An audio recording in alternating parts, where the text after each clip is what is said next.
13औं वर्ष पार गरेर आज 14औं वर्षमा हामी प्रवेश गरेका छौँ।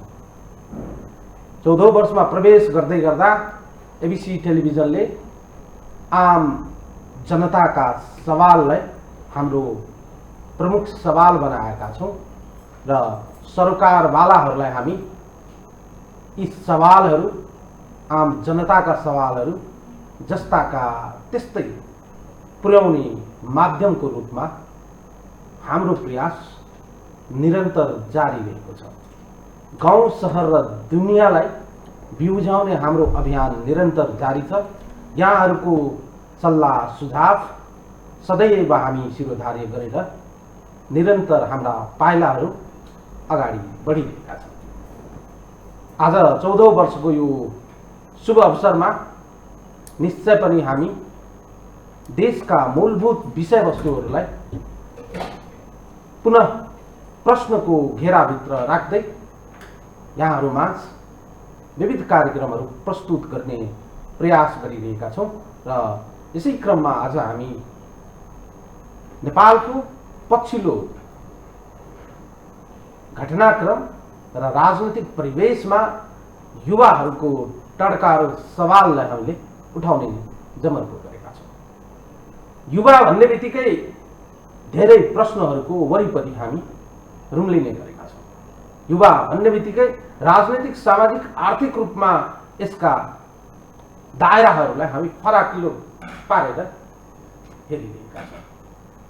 राजनीतिक नेतृत्वमा युवा लिडरसिपको विकासका कुरा हामीले गरिरहँदा युवाका हातमुख जोड्ने सवाल पनि त्यहीसँग जोडिएर आएका छन्। राष्ट्रमा युवा भनाउँदाहरूको बीचमा पनि क्लास देखिएका छन्। एक थरीका युवाहरू आफूलाई युवा अनुभव नै नगरिकन आफ्नो देश र माटोमा पसिना नबगाइकन देश छाड्नुपर्ने स्थिति हिजोभन्दा आज टड्कारो रूपमा देखिएको छ। यो मूलभूत सवालको उत्तर खोज्ने दायित्व राज्यले नीति पनि बनाएका छन्, तर ती नीतिहरू बालुवामा पानी खन्या जस्तो छ। ती नीतिहरू तथाकथित नीतिहरू हुन्। ती नीतिहरू लागू भइरहेको छैन, तर अझै पनि राजनीतिक नेतृत्वका पछाडि युवाहरू पुच्छर बनेर हिँडिरहेका छन्। केही युवाहरू नेतृत्व गर्नुपर्ने ठाउँमा पुच्छर बन्नु कति जायज छ? मूलभूत प्रश्नको उत्तर खोज्नेछौँ। हामी विभिन्न राजनीतिक दलसँग आबद्ध बौद्धिक युवा जमात नेताहरूलाई आज निम्त्याएका छौँ यो शुभ अवसरमा र हामी संवाद गर्नेछौँ युवाको बारेमा राजनीतिक सामाजिक आर्थिक पक्षबाट। हामीसँग हुनुहुन्छ भर्खरै निर्वाचन आयोगबाट आधिकारिकता प्राप्त नेकपा एकीकृत समाजवादीका युवा नेत्री केन्द्रीय सदस्य दिलु पन्तजी। त्यसै गरी हामीसँग हुनुहुन्छ बौद्धिक युवा राष्ट्रिय युवासँग आबद्ध हुनुहुन्छ, सचिवालय सदस्य हुनुहुन्छ, तर अन्तर्राष्ट्रिय राजनीतिका जानकार कुन्दन झा पीएचडी को स्कलर पनि हुनुहुन्छ। त्यसै गरी हामीसँग हुनुहुन्छ लोसपाका युवा नेता सन्तोष मेहता, बौद्धिक युवा नेता हुनुहुन्छ र हामीसँग हुनुहुन्छ देश र विदेशमा रहेर लामो समयसम्म राजनीतिलाई प्रत्यक्ष रूपमा हेरेको, न्यायालयको र अहिले सहभागिता जनाइरहनुभएका युवा सुनिल खड्का, व्यवसायी पनि हुनुहुन्छ र राजनीतिज्ञ पनि हुनुहुन्छ। सबैजनालाई एकमुष्ट रूपमा कार्यक्रममा स्वागत। नमस्कार, तपाईँ सबैजनाले कार्यक्रममा स्वागत गर्न चाहन्छु। नमस्कार। संवादको सुरुवात गर्न चाहन्छु दिलीज्यू। लामो समयदेखि तपाईँ युवा राजनीतिमा सहभागी भइराख्नु भएको छ। आजको मूलभूत मुद्दा चाहिँ के हो त? युवाहरू तपाईँ कहाँ हुनुहुन्छ र तपाईँ आफूलाई चाहिँ ती युवाहरूका लागि, ती मुद्दाहरूका लागि चाहिँ तपाईँको योगदान चाहिँ के रहिरहेको छ? एकदम छोटो मा चाहिँ पोइन्ट वाइज चाहिँ तपाईँ आफ्नो धारणा राख्नु आग्रह गर्छु। धन्यवाद अनुरागजी। सबभन्दा पहिला म यो एबिसी टेलिभिजनको आज 14औं वार्षिकोत्सव समारोह आज भइरहेको छ, त्यसको लागि म एबिसी टेलिभिजनको अझै बृहत्तर हितको निम्ति, अझै जनताको बिचमा छाउनको निम्ति अत्यन्तै लोकप्रिय मिडियाको रूपमा स्थापित होस् भन्ने शुभकामना दिन चाहन्छु।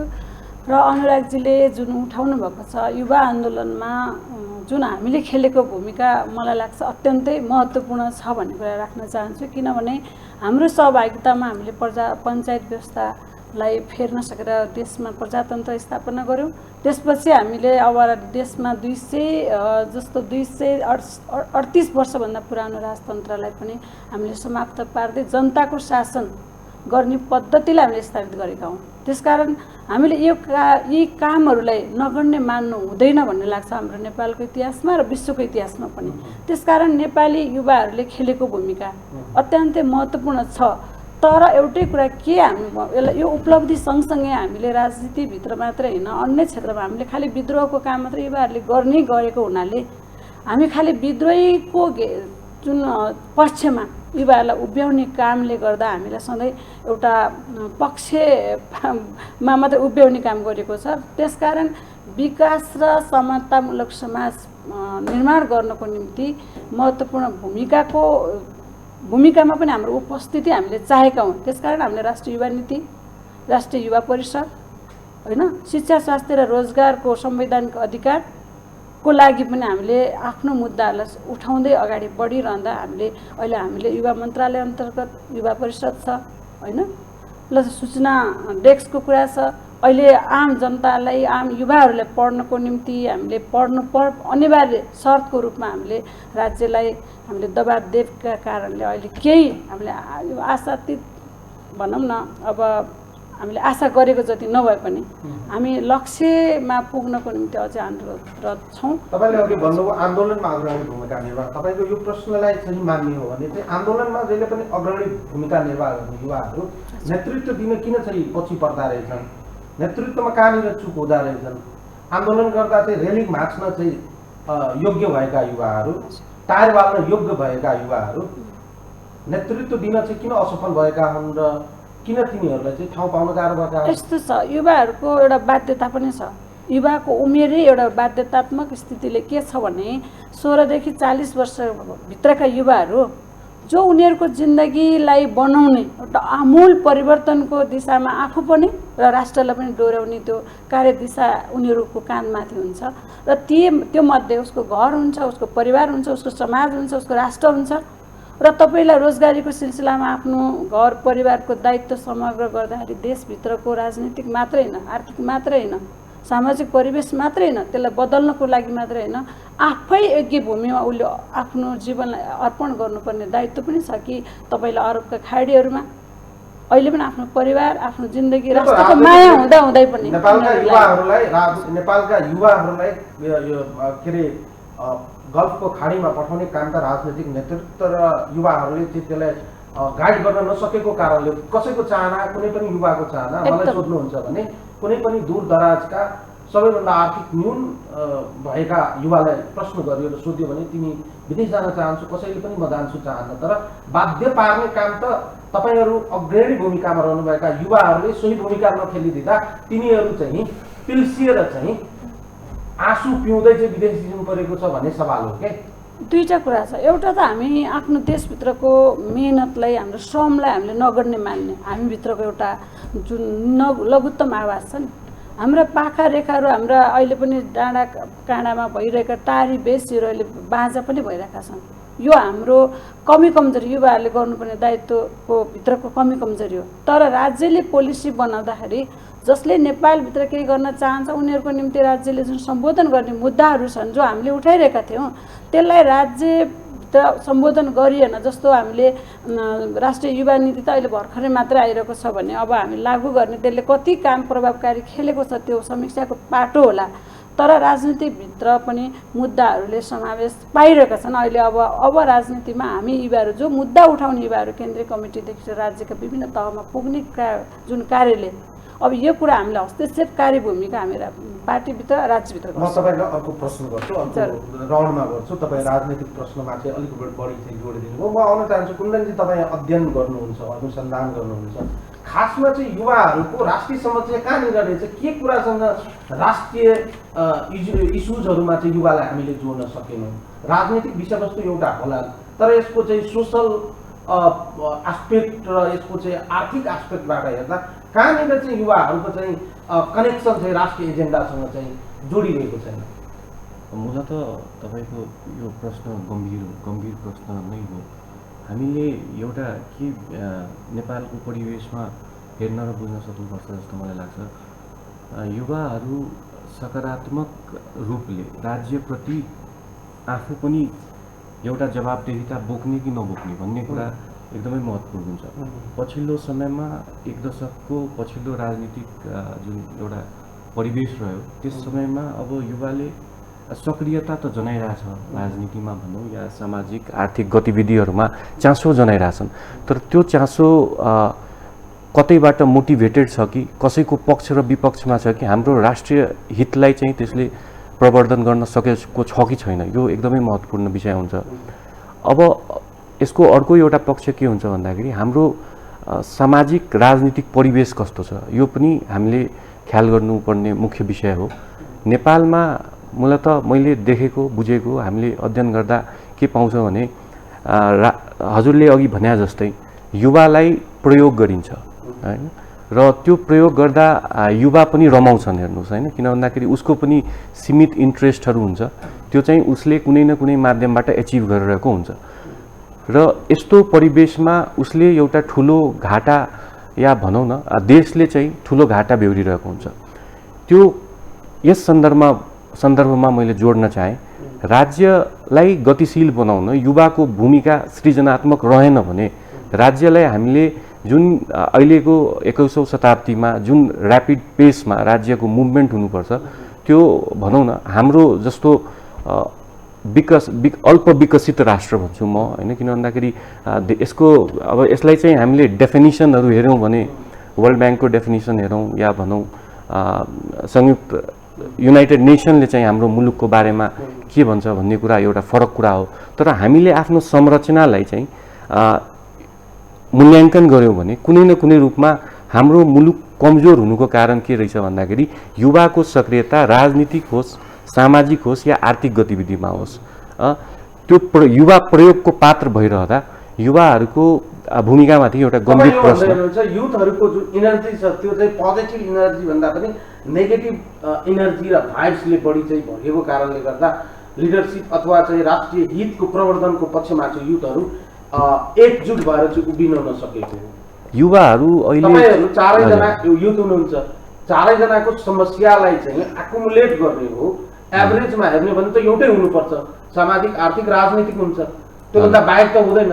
तर पार्टीगत रूपमा छुट्याइदिउँ भने त फरक फरक दृश्य हेर्न पाउँछौँ नि त। तपाईँ जुनसँग पार्टीसँग आबद्ध हुन्छ त्यसमा तपाईँको लिडरसिप चाहिँ तपाईँलाई भगवान जस्तो लाग्छ। दिलुजी जुन पार्टीसँग आबद्ध हुन्छ त्यहाँ चाहिँ दिलुजीलाई आफ्नो नेतृत्व चाहिँ भगवान जस्तो देखिन थाल्नुहुन्छ। सन्तोषजी जुन पार्टीसँग आबद्ध हुन्छ उहाँ आफ्नो लिडरसिपलाई देवत्व गर्न थाल्नुहुन्छ। सुनिलजी जुन पार्टीसँग हुनुहुन्छ आफ्नो लिडरसिप चाहिँ वाह भन्न लाग्छ। तर सवाल त आखिर जहाँ गए पनि तपाईँ चारैजना एक ठाउँमा बसिरहँदा एकुमुलेट रूपमा हेर्दा त्यही समस्या हो, त्यहाँभन्दा बाहेक त होइन। सवाल रह्यो इनर्जी पोजिटिभ छ कि नेगेटिभ, यो चाहिँ सवाल हो। त्यसो हो भने हजुर मैले यो किन भनिरहेको छु भन्दाखेरि यहाँ हामी चारजना बसिरहेछौँ, चारजनाको भूमिका फरक छ हैन। कसैको भूमिका चाहिँ राज्यप्रति नै कसैले बढी जिम्मेवारी लिएर काम गरिराख्नु भएको छ होला, कसैको औदा ठुलो छ होला, कसैको चाहिँ औदा सानो छ होला, तर मूलतः हामीले चाहिँ कन्ट्रिब्युट गर्न सकिरहेको छौँ कि छैन भन्ने यो हाम्रो नेसनल इन्ट्रेस्ट। मैले पटक पटक किन भनिरहेको छु भन्दाखेरि हामी लबिइस्ट हुनु हुँदैन। हामीले चाहिँ एउटा पार्टीको चाहिँ प्रमोसन गरिरहँदा हामीले राष्ट्रको, समाजको, समुदायको भनौँ त्यसको एजेन्डा बोक्नु ठिक हो, तर राष्ट्रको मुद्दा बोकेको छ कि भन्ने होइन सवाल। एकदमै सबैभन्दा महत्त्वपूर्ण विषय नै त्यो हो, किनभने हामीले राजनीति के को लागि गर्छौँ भन्ने एकदमै यो त हामीले एनालाइसिस गर्नु पर्यो नि। जस्तो म किन गर्छु भन्दाखेरि मलाई मेरो राज्यसँग लगाव छ, मैले मेरो राज्य आउने जेनेरेसनले चाहिँ हाम्रो राज्यलाई समृद्ध देखोस् भन्ने मेरो चाहना छ। किनभने हाम्रो समयमा त्यो सम्भव देखिएन, हामीले धेरै सुविधा राज्यले हामीलाई दिन सक्नु पर्थ्यो, त्यो सुविधा हामीले पाएनौँ हैन। अन्य विकसित मुलुकमा किन जान्छन् त विद्यार्थी अध्ययन गर्न या भनौँ अनुसन्धान गर्न, किनभने हाम्रो अध्ययन पनि प्रयोग भइरहेको छ हैन। हाम्रो नीतिहरू पनि बाह्य रूपले चाहिँ प्रभावित भइरहेका छन् र यस्तो अवस्थामा युवाहरू पनि सृजनात्मक हुनभन्दा पनि उनीहरू पनि लबीतर्फ चाहिँ यो तर्कसँग सहमत हुन सकिन्छ। क्रिएटिभनेस र रचनात्मक र क्रियाशीलताको सवाल चाहिँ महत्त्वपूर्ण सवाल हो। म अगाडि बढ्न चाहन्छु। सन्तोषजी, तपाईँ लामो समयसम्म मधेस केन्द्रित राजनीति हेर्नुभयो। राष्ट्रिय रूपमा चाहिँ राजनीतिक मुद्दा होस् वा सामाजिक मुद्दा होस् वा आर्थिक मुद्दा होस् उठिरहँदा राष्ट्रको मूलधारबाट वञ्चितीकरणमा परेका मधेसका युवाहरूको मुद्दा राष्ट्रिय मुद्दाभन्दा फरक मुद्दा हुन् वा राष्ट्रिय मुद्दासँग त्यसको अनुन्यासित सम्बन्ध छन्? बिल्कुल छन्। त्यो मधेसको मुद्दा राष्ट्रिय मुद्दा नै हो। अलिकति म यहाँ के जोडौँ भने युवाको मुद्दाको बारेमा कुरा गर्नु पर्दाखेरि राष्ट्रिय स्तरमा युवाको मुद्दा समृद्धिसँग जोडिनुपर्छ। नम्बर 1, समृद्धि कसरी आउने त भन्दाखेरि त्यसभित्र क्याटेगोराइज गर्न सकिन्छ। यो काम यो काम यो काम यो काम, कृषिलाई आधुनिकीकरण गर्नेदेखि लिएर पर्यटन, हामी जसरी दुईटा ठुल्ठुला मुलुकका बिचमा छौँ, पर्यटनका कुराहरू हुन सक्लान् है। अरू तपाईँको के अरे रोड र लाइनका कुराहरू हुन सक्लान्, विद्युतका कुराहरू हुन सक्लान् समृद्धिको निम्ति। र अर्को महत्त्वपूर्ण सवाल के हो भने सामाजिक न्याय र समतामूलक समाज अथवा यो समृद्धिमा पनि तपाईँको इक्विटीको दृष्टिकोणले समृद्धि हुने, वितरण प्रणालीमा पनि तपाईँको इक्विटीको दृष्टिकोणले हुने र सामाजिक न्यायका सवालहरू पनि छन्, जुन चाहिँ सामाजिक न्यायभित्रै र यो समतावादभित्रै इक्विटीभित्रै तपाईँको के अरे मधेसको मुद्दा पनि हो। युवाहरूभित्र रहेको लिङ्गीय मुद्दा पनि हो, महिला र पुरुष युवाहरूका सवाल पनि हुन्। हिमाल का युवा शेर्पादेखि लिएर मधेस तराईका चाहिँ तपाईँको भनौँ न सीमान्तकृतमा पारिएका अल्पसङ्ख्यक चाहे दलित युवाहरू हुन्, तिनका सवाल पनि हुन् हैन। वर्गीय दृष्टिकोणले युवाको त्यो सवाल पनि हो। त्यस कारणले यो अत्यन्त महत्त्वपूर्ण सवाल हो। तपाईको केवल एउटा युवालाई जोड्नु पर्दाखेरि केवल आधुनिकीकरणसँग जोड्ने अथवा समृद्धिसँग जोड्ने मात्र पनि होइन, सामाजिक न्यायसँग पनि जोडिनुपर्छ। र सामाजिक न्यायका हरेक सवाल राष्ट्रिय सवाल हुन्। मधेसका सवाल, दलितका सवाल, आदिवासी जनजातिहरूका सवाल, मुस्लिमका सवाल अथवा लिङ्गीय दृष्टिकोणले जति पनि सवालहरू छन् यो सबै राष्ट्रिय सवाल हो र यो सबै सवाललाई हामीले हल गर्ने दृष्टिकोणले अगाडि बढ्नुपर्छ। र पछिल्लो समयमा युवाहरूको यसमा योगदान पनि छ। हेर्नुहोस्, एकदमै धेरै राजनीतिक रूपले एकदमै धेरै परिवर्तन पनि के अरे यो पछिल्लो दशकमा यदि हेर्ने हो भने राजतन्त्र फाल्नेदेखि लिएर गणतन्त्र ल्याउनेदेखि लिएर संघीयता ल्याउनेदेखि लिएर यी सबैमा तपाईको युवाहरूको एकदमै धेरै ठुलो योगदान पनि छ र त्यो कुरा हामीले प्राप्त पनि गरेका छौँ। अहिलेको बहस भनेको खास गरी पोलिटिकली अहिलेको बहस भनेको संविधानमा अलरेडी एउटा के कुरा लेखिएको छ भने यो मुलुक, यो देश समाजवाद उन्मुख देश अथवा समाजवादी मुलुक भनेर संविधानले नै किटान गरिसकेको अवस्थामा अब हामी कस्तो समाजवाद ल्याउने त? आजको युवाहरूको बहस त्यसमा पनि केन्द्रित हुनुपर्छ। हामी कस्तो समाजवादको परिकल्पना गरिरहेका छौँ त? त्यो समाजवादभित्र सामाजिक न्याय कतिको छ त? त्यो समाजवादभित्र समतावाद कतिको छ त? इक्विटी कतिको छ त? कस्तो समृद्धिको हामी परिकल्पना गरिरहेका छौँ त? त्यो हामीले समृद्धिको परिकल्पना गर्दाखेरि हाम्रो जुन नेचुरल रिसोर्स हो के त्यो हामी विनाश गरेर त्यो समृद्धिको परिकल्पना गरिरहेका छौँ त? आजको समाजवादभित्रको यी तमाम सवालहरू छ, त्यो सवाल चाहिँ आज यो खास गरी बौद्धिक युवाहरूको बिचमा त्यो चाहिँ बहस हुनु जरुरी छ। योभन्दा अघिल्लो पुस्ताको युवाहरूले एउटा योगदान दिनुभयो, लडाइँ लड्नुभयो। त्यो लडाइँ स्वरूप हामीले संहिता प्राप्त गऱ्यौँ, गणतन्त्र प्राप्त गऱ्यौँ हैन, लोकतन्त्र प्राप्त गऱ्यौँ, अनि त्यसै गरी तपाईँको के अरे समावेशिता पनि हामीले प्राप्त गऱ्यौँ। यी कुराहरूलाई जोगाउँदै जुन हामीले प्राप्त गरेका छौँ यी सबै कुराहरूलाई जोगाउँदै अब हाम्रो समाजवादी यात्रा कस्तो हुने त? त्यसमा हाम्रो बहस हुनु जरुरी छ। र यी विषयहरूमा पनि केही कुराहरू अपूर्ण छ भने, जस्तो हामीले गणतन्त्र त प्राप्त गऱ्यौँ तर शासकीय स्वरूप अहिले पनि तपाईको उत्कृष्ट अझै बनाउनु जरुरी छ। हामीले संहिता त प्राप्त गऱ्यौँ। संरचनाकोमा जोड दिइराख्नु भएको छ। राज्य संरचनाभित्र युवाहरू नअटाइएका हुन् कि अटाउन लायक नभएका हुन् युवाहरू? सवाल यो छ। अनि ठिक छ, तपाईले जुन सवाल गर्नुभयो मैले सवाल के हो भने त्यसमा तपाईँ अट्नुहुन्छ कि अटाउनु हुन्न? अटाउन अब लायकको त्यो सकिन्छ तपाईँले यो तपाईँको चाहिँ क्यापासिटी बिल्डिङको जुन सवाल छ त्यो लायक तपाईँ भइसक्नु भएको छ कि छैन भन्ने सवाल हो नि। तपाईँ लामो समयदेखि राजनीतिमा हुनुहुन्छ तर तपाईँ राज्यले एउटा फ्रेम बनाइसकिसकेपछि त्यो फ्रेमभित्र तपाईँ हुनुहुन्छ कि हुनुहुन्न? त्यो फ्रेममा एप्रोच गरेर तपाईँ पुग्न सक्ने तपाईँको क्यापासिटी छ कि छैन? ठिक छ तपाईँको जुन अहिले यो पछिल्लो जुन महत्त्वपूर्ण सवाल गर्नुभयो त्यस सवालको उसमा चाहिँ म एउटा के कुरा महत्त्वपूर्ण कुरा भन्न चाहन्छु भने तपाईँको जुन मुलुकमा 40% प्लस युवाहरू हुन्छ त्यो मुलुकको यदि हिस्ट्री हेर्नुभयो भने कि त्यो समृद्धितिर गएको छ कि त्यहाँ एकदमै धेरै द्वन्द्वमा ती मुलुकहरू फँसेको छ। यदि हामी समृद्धिको बाटो तय गर्ने हो भने मैले अहिले भर्खर उठाएका सवालहरूमा बहस भई हल भई अगाडि बढ्नु मुलुक अगाडि बढ्नु जरुरी छ। एउटा कुरा अर्को कुरा मैले भनिहालेँ तपाईँले जहाँसम्म अटाउने कुरा गर्नुभयो यो युवा भनेको एउटा उमेर समूह पनि हो सोच पनि होला तर एउटा उमेर समूह पनि हो। विभिन्न दृष्टिकोणले त्यहाँ उमेर निर्धारण गरिएको छ त्यो भनेको शारीरिक इनर्जी पनि चाहिन्छ त्यस दृष्टिकोणले पनि हो। त्यो उमेर समूहलाई राज्यको फ्रेमवर्कमा कहाँ कहाँ आरक्षण अनिवार्यता गरिएको छ। अहिले म तपाईँलाई एउटा सानो उदाहरण दिउँ। म एउटा सिम्पल एउटा संस्था इन्स्टिट्युसनको उदाहरण दिन्छु। अहिले भर्खर निर्वाचन आयोगबाट 2वटा नयाँ दल बनेको छ। त्यहाँ अनिवार्य गरियो 33% महिला नभइकन नयाँ दल दर्ता गर्न सकिँदैन। तर पुराना दलहरूमा अहिले पनि 33% अनिवार्यता छैन। त्यतिखेर त्यो अनिवार्यता थिएन। पछिल्लोचोटि यही संविधान अनुसार त्यो अनिवार्यता हुँदै गयो।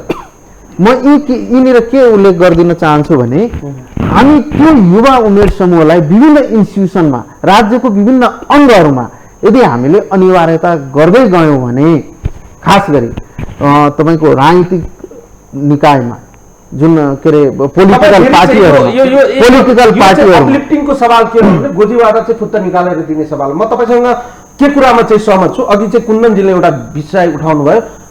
तपाईँले जुन प्रश्न उठाउनु भयो कि युवाहरू यदि 40% भन्दा बढी छन् भने त्यहाँ कि समृद्धि हुन्छ कि द्वन्द्व हुन्छ त्यो विषय केसँग गएर जोडिन्छ भने कुन्दनजीले उठाएको विषय के छ भने पोजिटिभली तपाईँ काम गरिराख्नु पोजिटिभ माइन्डसेटका साथ तपाईँ काम गरिराख्नु भएको छ भने समृद्धिको यात्रातिर तपाईँ लम्किनुहुन्छ। यदि तपाईँभित्र नेगेटिभिटी बढी भयो भने पोजिटिभ नेगेटिभ जुन यात्राको तपाईँले कुरा गर्नु यो पनि स्टेटले निर्धारण गर्ने हो। स्टेटले युवाहरूलाई देशको समृद्धिको निम्ति प्रयोग गरिरहेको छ कि द्वन्द्व स्टेट यसप्रति कतिको सिरियस। म आउन चाहन्छु सुनिलजी तपाईँ देश विदेश पनि घुम्नु भएको छ राजनीतिक रूपमा पनि आबद्ध हुनुहुन्छ तपाईँ व्यवसाय पनि हुनुहुन्छ। तपाईँको यो सबै अनुभवले गर्दा चाहिँ नेपालको युवाहरूमा प्रष्टीकरण र भ्रष्टीकरणको बीचमा रुम्लिएको देखिन्छ। प्रश्न पनि छैनन् यता भ्रष्टीकरण पनि भइराखेका छन्। कहाँनिर भ्रष्टीकरणको सवाल म जोड्यो भने नेतृत्वले घोडा जस्तो चाहिँ लगाइदिएका छन् जे देखाउँछन् त्यही देखिराखेका छन्। आफ्नो मूलभूत एजेन्डा चाहिँ के हो त्यहाँबाट डेभिएट गरिदिएका छन्। अथवा यो सवालमा मैले प्रष्टीकरणको कुरा उठाएँ र भ्रष्टीकरणको कुरा किन रुम्लिएका छन् यो बिचमा? धन्यवाद अनुरागजी। अनि यो टेलिभिजनको 14 वर्ष पुरा गरेकोमा शुभकामना सहित तपाईँको क्वेसन्सलाई मैले एकदम सिरियस भएर हेर्नु पर्यो भने चाहिँ दुःखको साथ भन्नुपर्छ।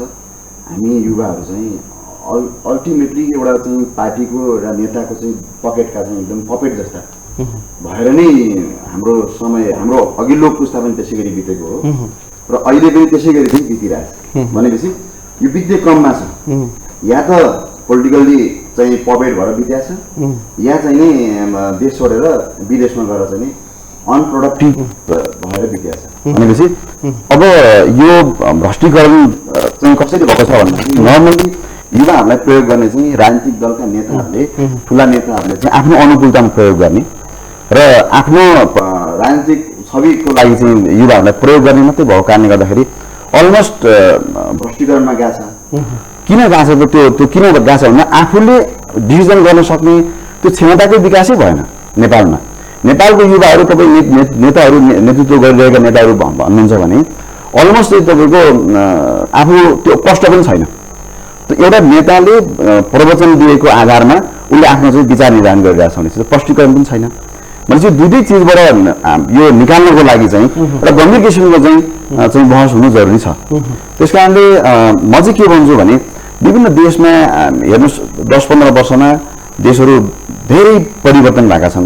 मेरो आँखा अगाडि मैले चाहिँ आफू म थाइल्यान्ड तपाईँले यसो भनिरहँदा मलाई तपाईँलाई नै प्रश्न गरेँ, तपाईँ व्यवसाय पनि हुनुहुन्छ, यदि तपाईँ आर्थिक रूपमा तपाईँ ह्यान्ड टु माउथको प्रब्लम तपाईँ सल्भ गर्न सक्नुहुन्न भने ती युवाले चाहिँ राजनीतिमा प्रवेश गरेर लिडरसिपको चाहिँ पर्फेक्ट नबनिकन त्यो त अपलिफ्टिङ हुन सक्दैन। प्रब्लम त्यही हो, प्रब्लम ठ्याक्कै त्यही हो। तपाईँले जुन कुरा उठाउनु भयो, अब के रहेछ भन्दाखेरि युवाहरूलाई अनप्रोडक्टिभ प्रयोग गरिएको छ अनि उनीहरूले आफ्नो चाहिँ समृद्धिको लागि, पर्सनल समृद्धिको लागि उनीहरू चाहिँ नि विभिन्न ठाउँमा चाहिँ भ्रष्ट ठाउँमा चाहिँ जोडिएका छन्। आज तपाईँ गाउँपालिका जति स्थानीय तहहरू हेर्नुहुन्छ, प्रदेशमा हेर्नुहुन्छ भने सबै चाहिँ नि डोजर चलाएर बसेका छन्, ठेक्का गरेका छन्, त्यही राज्यको चाहिँ उ गरेर बसेका छन् भनेपछि यसले त कुनै यस्तो चाहिँ दिने सङ्केत पनि दिँदैन। त्यस कारणले गर्दाखेरि म चाहिँ के भन्छु भने जबसम्म आफ्नो खुट्टामा उभिने हुँदैन, पहिला कुरा त त्यहाँबाट सुरु हुनुपर्छ। अब यहाँ के भयो भनेदेखि तपाईँको यो क्यापिटलिजम छ नि, अब पैसा कमाउने त हो तर चाहिँ त्यो उ गरेर कमाउने होइन कि कमिसनमा कमाउने प्रचलनमा गयो हेर्नुहोस्। अनि अहिलेको युवाहरू चाहिँ अलमोस्ट चाहिँ कमिसन खोरमा चाहिँ डुब्या छ। त्यस कारणले गर्दाखेरि यो गम्भीर विषय छ। यो विषयलाई चाहिँ राज्यको नीतिमा जति भनिएको छ त्यसमा पनि केही पनि छैन। हेर्नुहोस् अब तपाईँको युवा स्वरोजगार कोष विभिन्न खालको बनाएका छन्, ती सबै चाहिँ आफ्ना कार्यकर्ताहरूलाई पोस्ने काम भएको छ। विभिन्न चाहिँ कृषिका चाहिँ कार्यक्रमहरू ल्याएको छ, राज्यले बजेटहरू छुट्याएको छ, त्यो आफ्ना कार्यकर्ताहरूलाई चाहिँ लगेर चाहिँ स्वाभिमानी राख्ने युवाहरूको लागि त छैन, पहुँच नै छैन। अब कति कुरा त थाहा छैन, दोस्रो कुरो त्यहाँ पहुँच भएन भनेपछि उसले पाउँदैन। भनेपछि खासमा चाहिँ काम गर्छु भन्ने युवाले अवसर पाउँदैन। यहाँ चाहिँ नेताको पछि लाग्ने युवाहरूले चाहिँ यसरी कमिसनको रूपमा चाहिँ अनप्रोडक्टिभ नै, म खास गरी के जोड दिने गरिरहेको छु भने तपाईँसँग पैसा हुनु ठुलो कुरा होइन, तर तपाईँ पैसा कसरी कमाइरहनु भएको छ भन्ने कुरा गम्भीर कुरा हो, ठुलो कुरा हो त्यो। राइट, यो प्रश्न म दिलुजी फेरि तपाईँसँग, तपाईँ अलिक राजनीतिक कुरामा अलिक बढी जोड दिइरहँदा सुनिलजीले उठान गर्नुभएको, कुन्दनजीले उठान गर्नुभएको वा सन्तोषजीले उठान गर्नुभएको सवाल जुन छ नि, युवा चाहिँ कति स्वाभिमानी छन् भन्ने सवाल हो क्या। स्वाभिमानी र पोजिटिभिटी कति छ? तपाईँ रेलिङ भाँच्ने काम चाहिँ गर्ने राजनीतिक परिवर्तनको लागिसम्म ठिक थियो क्या, तर त्यो माइन्डसेटबाट तपाईँ चाहिँ त्यसलाई पोजिटिभिटीमा कन्भर्ट हुने कि नहुने? अथवा एकजना युवालाई मैले गाउँमा गएर +2 सिद्धि आएको युवालाई सोधेँ, भाइ अब के गर्छौ भनेर, दाइ अब म चाहिँ एउटा चाहिँ घरवर्गको चाहिँ कम्पनी खोल्छु, ठेकापट्टा गर्छु भने सोच हाल्ने युवा चाहिँ को हो त? तपाईँहरू हो वा तपाईँ जस्तै साथीहरू हुन् वा यो राष्ट्रिय युवा सोच हो कि ती युवालाई तपाईँले राष्ट्रिय निर्माणमा या त तिमी पढ्नुपर्छ, या त तिमी व्यवसायमा लाग्नुपर्छ, या त तिमी एउटा चाहिँ कोर्समा चाहिँ हिँड्नुपर्छ भन्ने सोच त दिन सक्नु भएन। +2 पढेको एउटा युवाले चाहिँ के भनिरहेका छन् भने आज म एउटा घरको ठेकापट्टा कम्पनी खोल्छु र ठेकापट्टा गर्छु, म पढाइ पनि गर्दिनँ। यो सोचको यो एक्जाम्पल हो। यो सोचको सुरुवात चाहिँ कहाँबाट भयो र यो सोचको निदान चाहिँ गर्ने कसले? तपाईँ जस्तो युवा नेताहरू सेन्टरमा बसिरहँदा ती +2 पढ्ने युवाहरूको समस्याको समाधानको बारेमा बहस चाहिँ राष्ट्रिय रूपमा किन हुन नसकेका? सबभन्दा पहिला त म के भन्न चाहन्छु, उहाँहरूले उठाउनु भएका सबै विषयहरू अत्यन्तै महत्त्वपूर्ण छन्, गम्भीर पनि छन् र कतिपय कुराहरू हामीले यसलाई छिमल्न पनि अहिले अल्मलिएका पनि छौँ। म के लाग्छ भने जस्तो युवाहरूलाई हामीले अब जो एउटा छ कतिपय कुराहरू युवाहरूलाई हामीले राजनीतिक पार्टीहरूले अथवा नेताहरूले प्रयोग गर्यो भन्ने कुरामा चाहिँ म पुरै सहमत चाहिँ छैन। यदि पिन्च नगरेको भए, मुद्दाहरूले उहाँहरूलाई नछोएको भए, उहाँहरूलाई घरबाट बाहिरसम्म लहै भने परिवर्तनको निम्ति एउटा सम्भावको ढोका खोल्ने नेतृत्व अथवा नेताहरूले यदि त्यो जमर्को नगरेको भए, यदि त्यो युवाहरूले पनि त्यो परिवर्तनको निम्ति लाग्नुहुन्थेन नि त। त्यसरी परिवर्तनको निम्ति जो लागे, ती लागेका युवाहरूले जो लामो समयसम्म त्यसैमा टिक्न सके उनीहरू नेता पनि भएका छन्। तर उहाँहरूले एउटै कुरा राजनीतिक दल र नेतृत्वले गर्न नसकेको कुरा होइन, जो आफ्नो आन्दोलनमा आफूले भनेको, आफूले आह्वान गरेर ल्याएको आन्दोलन त साझा परिवर्तनको लागि थियो नि त, उहाँहरूको पनि परिवर्तनको लागि थियो। तर उहाँहरूले त्यसलाई टिकाउन सक्नु भनेर उहाँहरूको फेरि पनि ती जो आन्दोलनमा सहभागी शक्तिहरूलाई सबैलाई साझा शक्तिहरूलाई किन खोजेनन् भन्ने कुरा दोष राजनीतिक दलका नेताहरूले बोक्नुपर्छ। तर यो परिवर्तन तिनका लागि मात्रै आएको होइन, हाम्रो लागि पनि आएको, ती युवाहरूको लागि पनि आएको। त्यसकारण यसमा हामीले पोजिटिभ ढङ्गले नै चिरफार गर्नुपर्छ, मूल्याङ्कन गर्नुपर्छ। किनभने आज हामी भनौँ न हिजो बन्द कोठामा राजनीति यति बोल्नलाई हामीलाई त सकस। तपाईँलाई फेरि इक्जाम्पल दिन्छु। तपाईँ लामो समयदेखि कम्युनिस्ट आन्दोलनमा लाग्नु भएको छ, तपाईँलाई मैले चिनेदेखि। तपाईँकै पार्टीमा अहिले अलिकति बाहुबली र गाँठ भएकाहरू गयो भने तपाईँ त साइड लाग्नुहुन्छ। तपाईँको नेतृत्वले तपाईँको लाई चाहिँ अपलिफ्टिङ गर्नु भने तपाईँ दोस्रो क्याटेगोरीमा पर्नुहुन्छ। तर ती व्यक्ति जो राजनीतिमा पनि लागेका छन्, उसको गोजी बलियो छ र उसको चाहिँ एप्रोच त्यहाँ छ भने तपाईँभन्दा पहिलो चाहिँ उसले राजनीतिमा अवसर पनि पाउँछन् र छिटो अपलिफ्टिङ पनि हुन्छ। तपाईँको त मूल्याङ्कन भएन नि त। तपाईँ अथवा मेरो प्रश्न के हो भने तपाईँ दिनलाई दिन रातलाई रात भनिरहन पनि नसक्ने, तर तपाईँभन्दा अन्य बलियो भएर चाहिँ तपाईँभन्दा अगाडि राजनीतिमा चाहिँ स्थान बनाइदिने, तपाईँमाथि त अन्याय त भइराखेको छ, तपाईँ सोहिराख्नु भएको छ। त्यही त अघि जुन उहाँहरूले भन्ने कुरामा एउटा कुरामा सत्यता के छ भने जुन प्रयोग गरिरह्यो नि, प्रयोगवादीहरूले केही मान्छेलाई छनौट गरेर त्यो आफ्नो लागि बनाए। हामीले यो साझा बनाउन खोज्यौँ र केहीले आफ्नो बनाएर आफ्ना बनाइएकाहरूले जुन उहाँहरूले अफसरको रूपमा मलाई नेतृत्वलाई नै प्रयोग गरेको भन्ने कुरा बुझ्छु मैले। त्यसकारण मैले नेपालको संविधान जुन साझा संविधान हो, जुन 3 करोड नेपालीहरूको थियो, त्यो युवाको पनि थियो, महिलाको पनि थियो, पछाडि परेको वर्गको पनि थियो। मधेसमा अहिले साथीले भन्नुभएको जस्तो, सन्तोषीले भन्ने जस्तो मधेसको मुद्दा मधेसमा भूगोलमा बस्नेहरूको मुद्दा मात्र होइन नि, त्यो मेरो मुद्दा बन्नुपर्छ नि।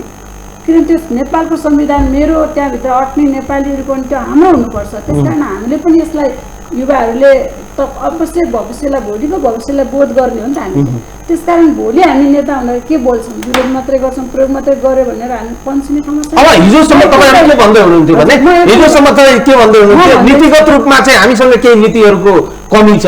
अहिले झट्टै हेर्दा केही नीतिहरू छन्, पर्याप्त चाहिँ छैन होला, तर तपाईँ हामीसँग चाहिँ युवा नीतिहरू केही छन्, तर ती नीतिहरू कति लागू भएका छन्, ती नीति लागू भयो कि भएनन् भन्ने कुराको त्यसको चाहिँ मोनिटरिङ गर्ने, कार्यान्वयन गर्ने र त्यसलाई इभ्यालुएसन गर्ने पाटोमा त सवाल त अहिले उठाउनै बाँकी छ। फेरि र त्यस्तो के छ भने हामी अब राज्यमा गएका छौँ। तपाईँले अघि भन्नुभयो नेताको देवत्वकरणको कुरा म त्यसमा मान्दिनँ।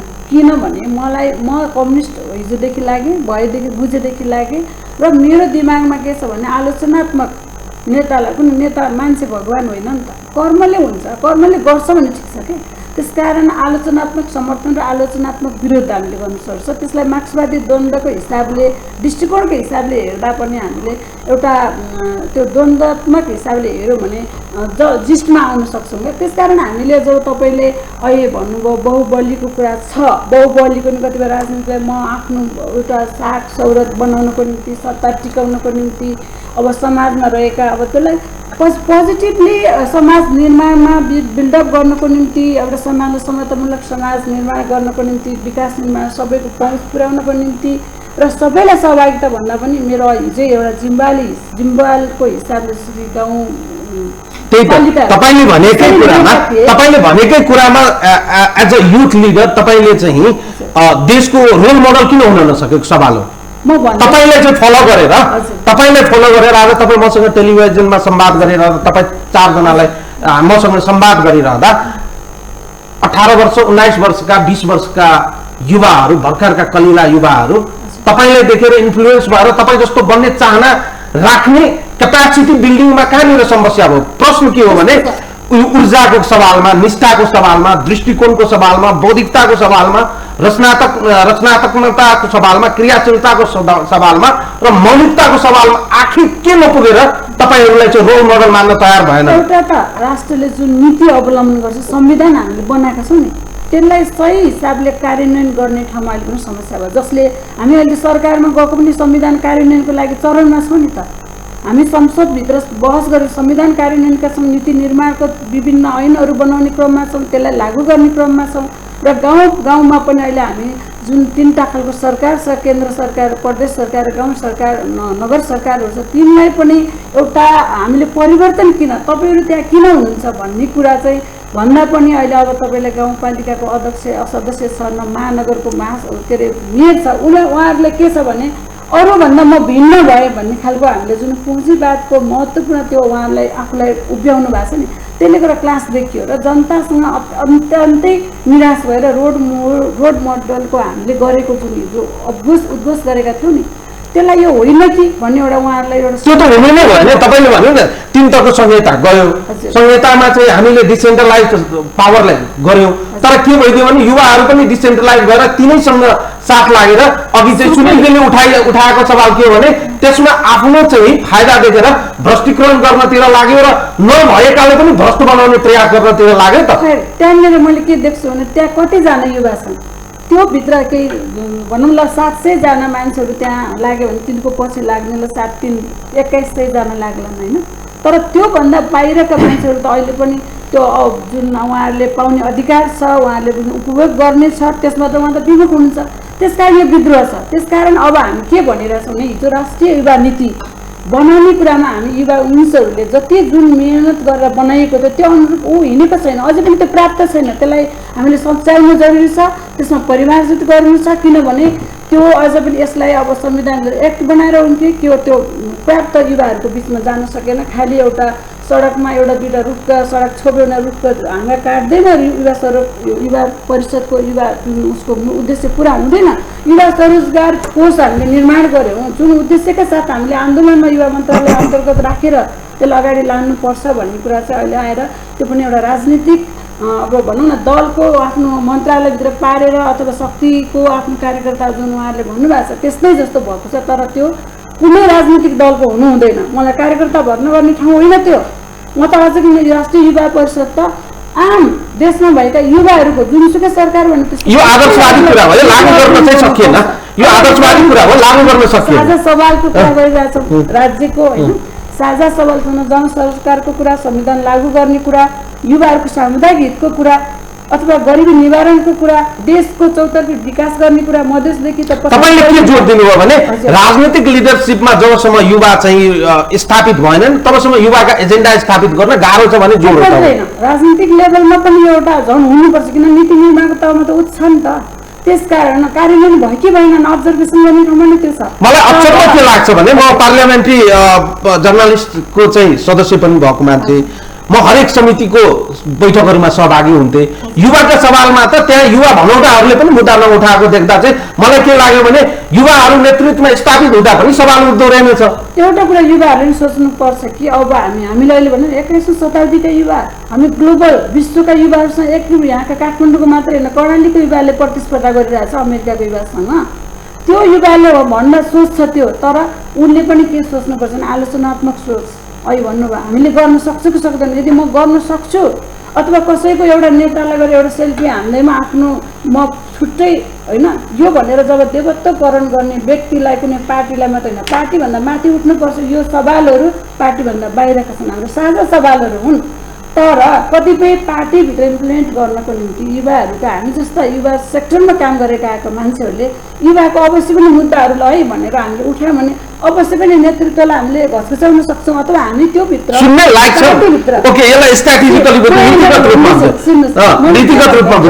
जस्तो अहिले पनि मैले अहिले नयाँ हाम्रो नेपाल कम्युनिस्ट पार्टी एकीकृत समाजवादी जुन निर्माण भएको छ त्यसमा अनिवार्य रूपमा हामीले 25% युवा हरेक सेक्टरमा हुनुपर्छ भनेर हामीले भनेको 40 वर्षभित्रको है त्यो भइदियो भने त हरेक पार्टीले हामी लागू गर्यो भने अरू सबै सम्भव हुन्छ यो प्रश्न घेराभित्र छ किनभने तपाईँ जुन पार्टीमा हुनुहुन्छ उहाँ जो अहिले जो चाहिँ अध्यक्ष हुनुहुन्छ उहाँ नेपालको राजनीतिको एउटा पाको राजनीतिज्ञ हुनुहुन्छ उहाँ लामो इतिहास कालखण्ड पार गरेर आउनु भएको छ त्यो कुरा तपाईँले उठाइरहँदा उहाँले त्यो कुरालाई चाहिँ एक्सेप्ट गरेर इम्प्लिमेन्ट गर्ने सवालमा उहाँ कति चाहिँ उदार हुनुहुन्छ भन्ने सवाल हो मलाई के लाग्छ भने त्यो जुन अहिले मैले भने नि गणतन्त्र स्थापना गर्ने प्रजातन्त्र ल्याउने गणतन्त्र स्थापना गर्ने र देशमा त्यसको लिडरसिप नेपालको संघीयता र नेपालको संविधान जारी गर्ने सम्मानको एउटा लिडरको रूपमा स्थापित भएको नेताहरू हो उहाँहरू त्यसकारण यो युवाहरूको भूमिका उहाँले देख्नु भएकै छैन थाहा नै छैन भन्ने कुरा होइन क्या त्यसकारण हामीले किनभने विश्वास दिलाउन सक्छौँ फेरि अर्को सवाल हुन्छ तपाईँको पार्टीको आन्तरिक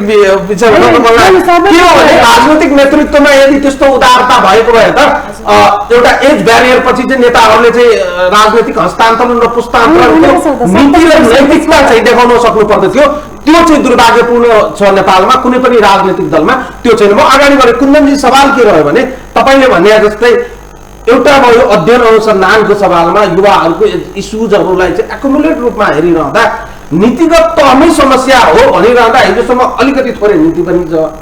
अहिले आएर चाहिँ नेतृत्वको खोजी गरिरहँदा जुन नीति बनाएको छौँ त्यसलाई बोकेर त्यसलाई इम्प्लिमेन्ट गर्ने टाइपको चाहिँ युवा हामीसँग छैन जस्तो देखिएको छ।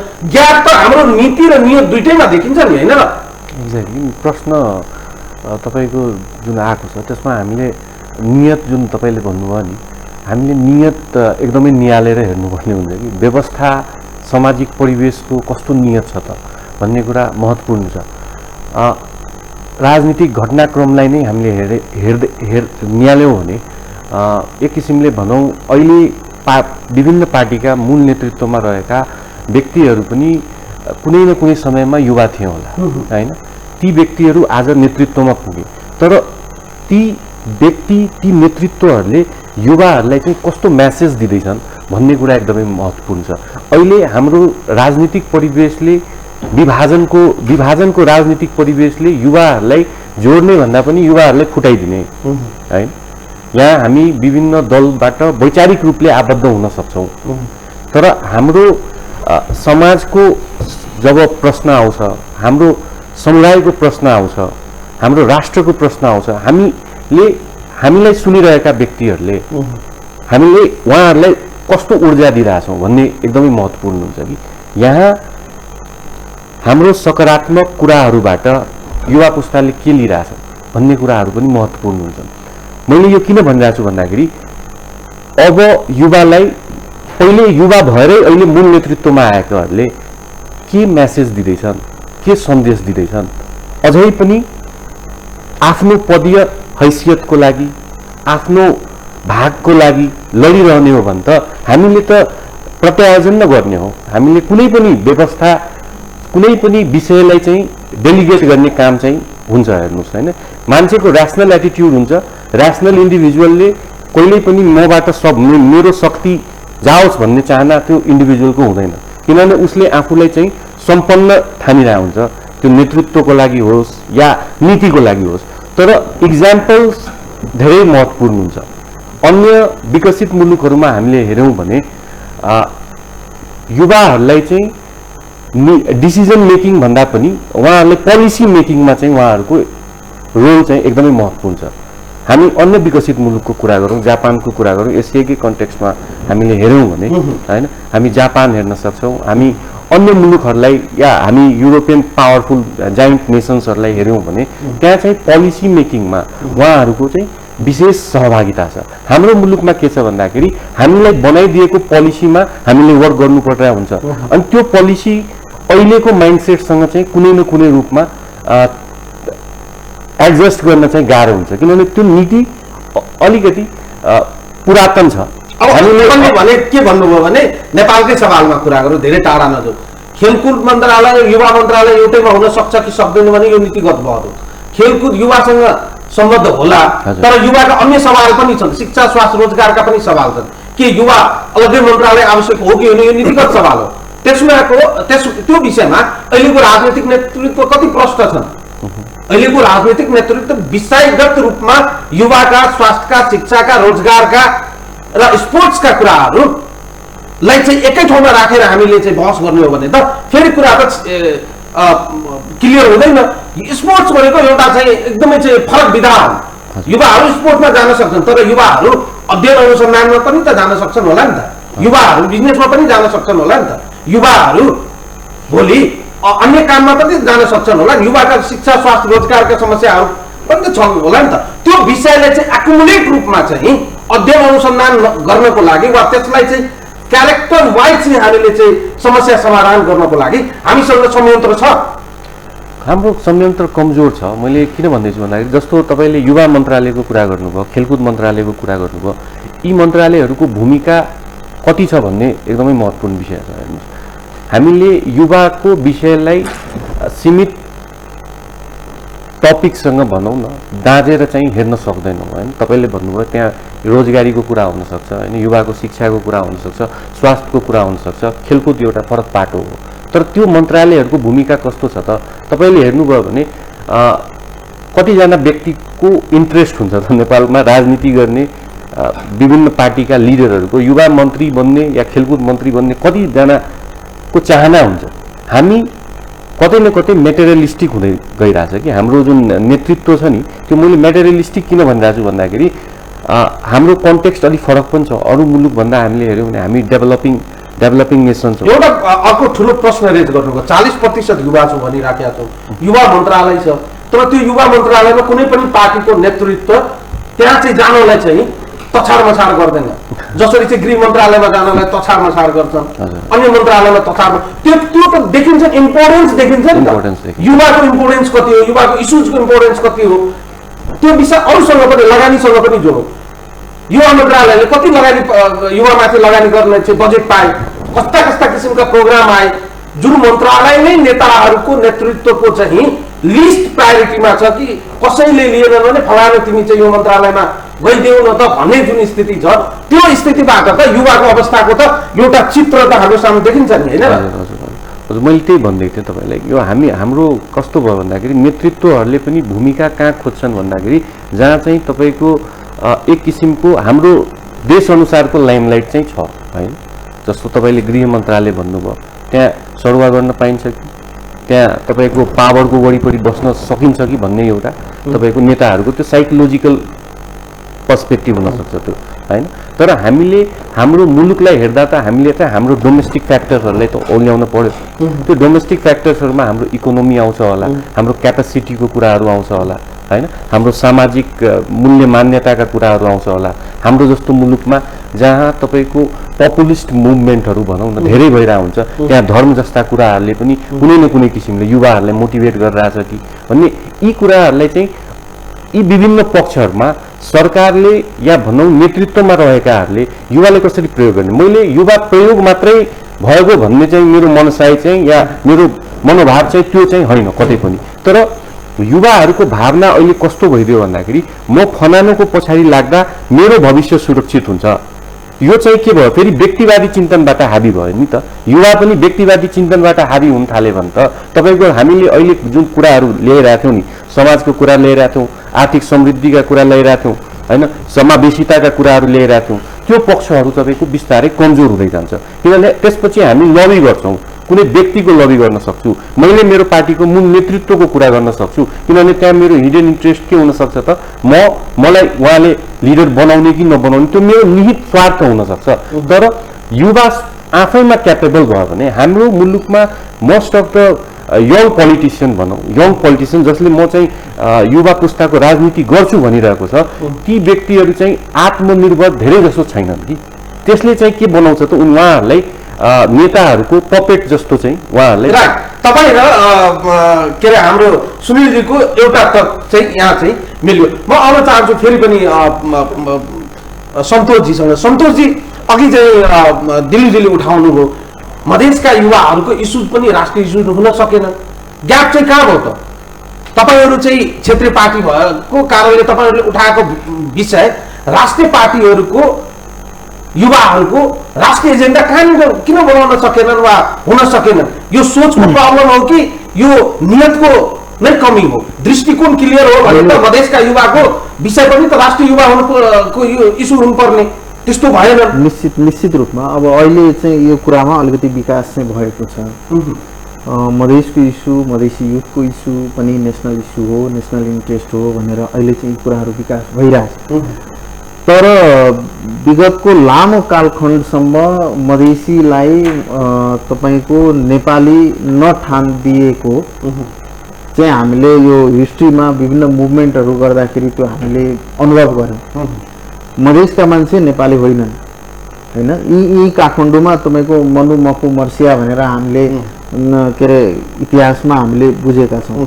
धोती लाउनेहरू अलिकति बिहारी इन्डियन अनुहार भएकाहरू काठमाडौँ छिर्यो भने यिनीहरू बिहारी होलान् भनेर चाहिँ एक खालको मनोविज्ञान हामीले अनुभव गरेका छौँ। ऋतिक रोशन धेरै दिन पनि भएको छैन, 2058 सालतिर तपाईँको एकजना इन्डियन कलाकार ऋतिक रोशनले नेपालको बारेमा केही टिप्पणी गर्यो अरे, अनि त्यो टिप्पणीको आधारमा काठमाडौँमा अलिकति कालो अनुहार देख्ने बित्तिकै तपाईँको चाहिँ नागरिकता देखाए पनि उसको राष्ट्रियतामाथि सवाल गरेर ऊमाथि चाहिँ बर्बरता चाहिँ कायम गरियो। त्यस कारणले गर्दाखेरि त्यो विगतको अनुभव छ।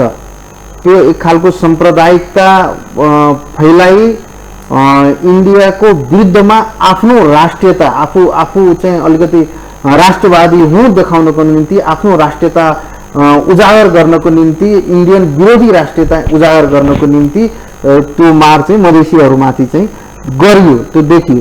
तर अब यो पनि यी सबै कुराहरू तर अब उदाङ्गो हुँदै गएको छ है।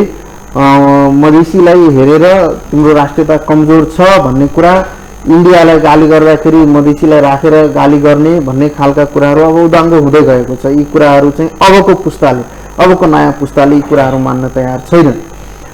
अब चाहिँ त्यो युग पनि सिद्धिसक्यो। कुनै ठाउँलाई, आफ्नै मुलुकमा कुनै ठाउँलाई औपनिवेशिक चाहिँ अत्याचार गर्ने र शोषण गर्ने त्यो युग पनि अब सिद्धिसक्यो।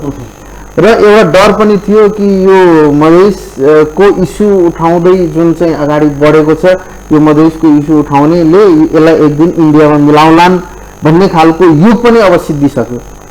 अर्को मुलुकको कुनै भूभाग हड्पेर अर्को मुलुकमा गाँच्ने भन्ने जुन एउटा युग पहिला थियो त्यो पनि अब सिद्धिसक्यो।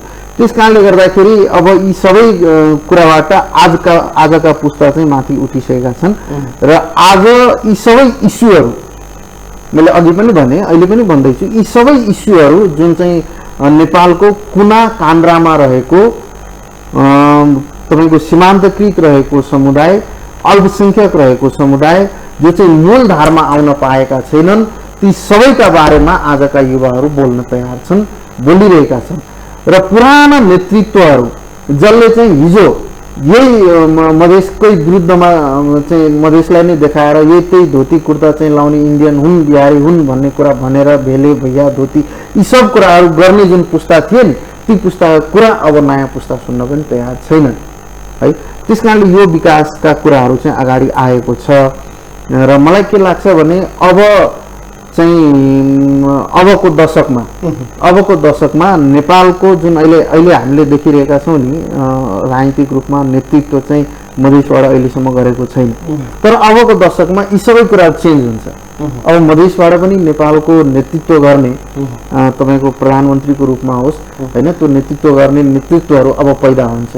त्यो दलितको उसबाट पैदा हुन्छ, जनजाति जुन चाहिँ यो प्रश्न दुईजनालाई चाहिँ सिफ्ट गरेर म ल्याउँछु।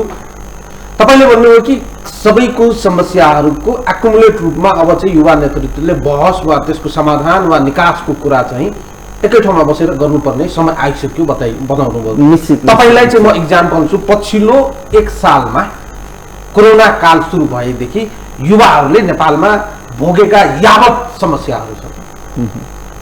एयरपोर्टबाट रोएर फर्केको युवाहरूको जमा ठुलो छ। विदेशमा काम गरेर विदेशलाई हिजोसम्म रेमिटेन्स पठाउने युवाहरू सडकमा बास बस्नु परेको कथा व्यथाहरू हामीले हजारौं प्रसारण गरी सुन्यौं। देशका युवाहरू जो थोरै लगानीमा बिजनेस गरिरहेका थिए तिनीहरू डुबे। युवाहरू कलेज वा पढाइ गर्ने चाहिँ काठमाडौँमा बसेका युवाहरू घर भाडा तिर्न नसकेर खुल्ला मञ्चमा चाहिँ खाना खुवाउँदै गरेका सामाजिक अभियन्ताहरूसँग खाना खाइरहेका थिए। रोजगारको कुरो त गर्दै नगरौँ। यी युवाहरूका सवाल चाहिँ कुनै पनि राजनीतिक दलको युवा समूह वा म युवा नेतृत्वकर्ता हुँ भन्नेहरूको लागि त एजेन्डा भइदिएनन्। हामीले खोज्ने भनेको न्यूनतम कुरा हो। तपाईँहरूले उठान गर्नुभएको विषयवस्तुहरूको तपाईँ मेरो आवाज केमा बोल्दै हुनुहुन्छ भन्ने कुरा मैले खोज्ने हो। सन्तोष मेहता, कुन्दन झा, सुनिल खड्का, दिलु पन्तले मैले फिल गरेको कुरा राष्ट्रिय लेभलमा कुन लेभलमा बहस गरिरहेका छन्। तपाईँले उठाएको सवाल एकदमै गम्भीर छ। यो तपाईँले जुन कोरोनाको कारणले गर्दाखेरि जुन सवाल रोजगारसँग सम्बन्धित जुन सवाल उठाउनुभयो यो विश्वव्यापी समस्या हो हेर्नुहोस्। र यो समस्याबाट खास गरी हाम्रो जस्तो मुलुक जो चाहिँ विकासोन्मुख मुलुक हो, जहाँ चाहिँ रोजगारको सिलसिलामा म्याक्सिमम युवाहरू चाहिँ अन्तर्राष्ट्रिय बजारमा निर्भर पर्नु परेको छ, त्यहाँ अझ बढी यो समस्या देखा पर्ने हो। यो समस्याबाट वास्तविक रूपमा निराकरण गर्नको निम्ति हामीले अहिलेसम्म योजना बनाएका छैनौँ। तपाईँले जुन समस्या उठाउनु भएको हो, हाम्रो जस्तो मुलुकले वास्तवमा कोरोना कालपछि भनौँ न, अहिले त हामी भ्याक्सिन नै अलिएका छौँ, भ्याक्सिनेसनै पुरा भएको छैन। त्यस कारणले गर्दाखेरि अहिले त हामी त्यही युगमा छौँ। अब यस पछाडि जुन चाहिँ एउटा भयङ्कर रोजगारको समस्या सिर्जना हुनेवाला छ, यसले सबैतिर तपाईँको भर्खर पढ्दै गरेको +2 को विद्यार्थी, SE को विद्यार्थीदेखि लिएर सबैको शिक्षामा पनि असर परेको छ, रोजगारमा असर परेको छ, हरेक तपाईँको समाजको हरेक तबकामा असर परेको छ। अब यो समस्याबाट कसरी निजात गर्ने अबको दशक वास्तवमा त्यसमा सोच्नुपर्ने हो। तपाईँले यो कुरा उठाइरहँदाखेरि अब वास्तवमा युवाहरूलाई कसरी उत्पादन क्षेत्रमा, खास गरी उत्पादन क्षेत्रमा युवाहरूलाई चाहिँ त्यहाँ संलग्नता गराउने, त्यो युवाहरूलाई भन्दा बढी कसरी सृजनशील बनाउने, अबको सवाल त्यो हो। सानो सानो रोजगार भनेको के अरे सरकारी जागिर दिने मात्र होइन, सानो सानो रोजगारका अवसरहरू कसरी सिर्जना गर्ने, यो एउटा स्टेटले अब यस्ता खालका पोलिसीहरू निर्माण गर्नु पर्दछ। अघि तपाईँले भन्दै हुनुहुन्थ्यो हामीसँग युवा मन्त्रालय छ, युवा परिषद छ, तर त्यहाँ बजेटको पनि अभाव हुने र पोलिसी बनाउने कुराहरू, युवा मन्त्रालयको खासमा सबै मन्त्रालयहरूले युवा केन्द्रित प्रोग्रामहरू गर्ने हो, कृषिले पनि गर्ने हो, गृहले पनि गर्ने हो, तर खासमा युवा मन्त्रालयले चाहिँ त्यो पोलिसी बनाउने हो है। गृहले काम गर्दाखेरि युवाहरूलाई कसरी आकर्षित गर्न सक्छ, कृषिले आफ्नो प्रोग्रामहरू बनाउँदाखेरि सानो सानो रोजगारका प्याकेजहरू कसरी सिर्जना गर्न सक्छ है। अर्थ मन्त्रालयले प्रोग्राम बनाउँदाखेरि युवाहरूलाई चाहिँ स्वरोजगार र आफ्नै खुट्टामा उभिनको निम्ति कसरी ऋण र सहुलियत दिन सक्छ, त्यसको निम्ति पोलिसीहरू बनाउने काम चाहिँ वास्तविक रूपमा युवा मन्त्रालयको हो। तर तपाईँले अघि नै कुरा गरिरहँदाखेरि युवा मन्त्रालयले चाहिँ खेलकुदको काम बढी गर्छ, अथवा भनौँ न 95% खेलकुदसँग सम्बन्धित उसको बजेट पनि छ र त्यही कामहरू पनि गर्छ, र युवासँग सम्बन्धित अत्यन्त न्यून, उसले पोलिसी पनि केही पनि बनाउने काम गर्दैन। अलिकति युवा परिषदले आजकल केही गर्दैछ, तर त्यहाँ पनि न बजेट छ न ठोस नीति छ। त्यस कारणले गर्दाखेरि तपाईँले उठाएका यो पछिल्लो जुन सवाल छ नि, यो चाहिँ मुलुकको निम्ति एकदमै गम्भीर सवाल हो। एक दिनको मा हल हुने सवाल पनि हुने, 1 दशकको प्लानिङ मुलुकले गर्नुपर्छ र 1 दशकमा यो कोरोनाबाट हामी कसरी अगाडि बढ्न सक्छौँ। वास्तवमा अहिले हामीले प्लानिङ गर्ने हो भने विश्वमै होइन थुप्रै मुलुकहरूभन्दा हामी अगाडि बढ्न सक्छौँ, किनभने हामीसँग 40% युवाहरू छ र थुप्रै युवाहरू जो चाहिँ विदेशमा थिए ऊ चाहिँ सिप भएका युवाहरू छन्, जुन चाहिँ यो कोरोनाले गर्दा फर्केका पनि छन्, फर्किन पनि चाहन्छन्, र ती सिप भएका युवाहरूलाई पनि हामीले प्रयोग गर्न सक्छौँ। हामीसँग युवा जुन शक्ति छ, त्यो युवा शक्ति परिश्रमी युवा शक्ति हो है। संसारमा जहाँ पनि तपाईँको सेनामा गएका, शान्ति सेनामा गएका त्यहाँ नाम कमाएका छन्, तपाईँको कतार लगायतका मुलुकहरूमा जहाँ गएका छन् त्यहाँ परिश्रम गरेका छन्। त्यस कारणले यी परिश्रमी युवाहरूलाई हामी हाम्रो मुलुकमा चाहे कृषि क्षेत्रमा होस् चाहे अन्य कुनै क्षेत्रमा होस्, उत्पादनमूलक क्षेत्रमा हामीले त्यसलाई चाहिँ लगाउन सक्यौँ भने, राम्रो पोलिसी दिन सक्यौँ भने, तपाईँको सहुलियत ऋणका जस्ता कुराहरूलाई हामीले राम्रो फ्लो गर्न सक्यौँ भने हामी चाहिँ मुलुक बनाउन सक्छौँ। 10 वर्ष यो कोरोनाबाट उन्मुक्तिसँगै हामीले राम्रो प्लानिङ गऱ्यौँ भने त्यो गर्न सक्छौँ। र यसको निम्ति केही शर्तहरू हो जुन मैले अघि पनि भने, त्यसको निम्ति यो जुन विवेक भन्ने चिज छ युवाहरूको बिचमा अथवा आफ्नै जनताको बिचमा, यो देशलाई मेरो देश चाहिँ एउटा नेपालीले ठान्ने मेरो देश अनि अर्कोलाई चाहिँ त धोती बिहारी होस् भन्ने ठान्ने, अर्कोलाई चाहिँ त अर्कै होस् ठान्ने, जुन यो विभेद छ त्यसको समाप्ति हुनुपर्छ भन्ने शर्त चाहिँ अगाडि छ। ओके सुनिलजी, जस्तै सवाल के हो भने कुरा जति ठुलो गरे तापनि हामीले सुरुवात त 0बाट गर्नुपर्छ, 0बाट 1मा जानुपर्छ। राजनीतिक नेतृत्वको पछि लाग्ने युवा भनौदाहरू, युवाका सङ्गठनहरू छिस्स केही भयो भने तुरुन्तै चाहिँ जुलुस निकालेर टायर बाल्न सडकमा ओर्लिहाल्ने। तर कोरोना कालमा त युवाका त यत्र तत्र सर्वत्र इस्युहरू थिए, त्यसका बारेमा चाहिँ नेतृत्वलाई झकझक्याउने, पोलिसी लेभलमा इन्टरभेन गर्ने, त्यसका लागि चाहिँ नयाँ तरिकाले के गर्न सकिन्छ, त्यसका मुद्दाहरूलाई कसरी सम्बोधन गर्न सकिन्छ।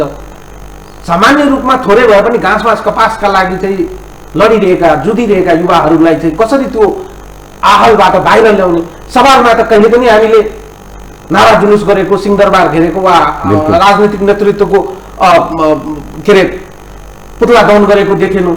एउटा सरकारले चाहिँ पेट्रोलको मूल्य बढाउँदा चाहिँ विरोध गरिरहेको, आफ्नो सरकार आउँदा चाहिँ पेट्रोलको मूल्य बढाउँदा चाहिँ मुखमा तालचा लाएर बसेको।